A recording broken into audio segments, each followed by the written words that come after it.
Molt bona nit. Després de donar suport a Artur Mas a Catalunya i al PP a les Illes, Maria de la Pau Janés comença a plantejar si Déu l'ha cridat pel camí de la política. Ahir es lamentava de la seva sort en una reunió a la seu del PP Balear, on els ànims van quedar per terra. Aquesta tarda, Maria de la Pau ha participat en una taula rodona a la nova Biblioteca Balear.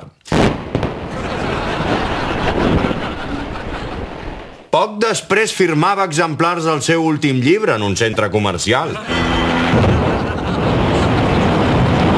I aquí tenim l'escriptora que intenta superar aquest mal moment practicant el seu esport preferit.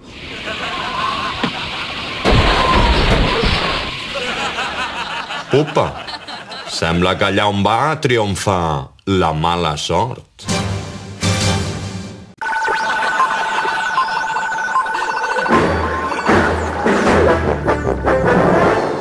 L'entusiasme pel fitxatge de Thierry Henry no amaga les crítiques per la seva edat. I això que l'altre fitxatge estrella es diu Yaya Touré. L'últim accident de l'Euromed indica que les vies de la xarxa de Renfe estan més deteriorades que Joselito.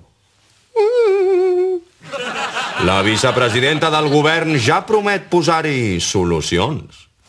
Este accidente confirma que las vías de la red catalana son demasiado antiguas para los trenes modernos.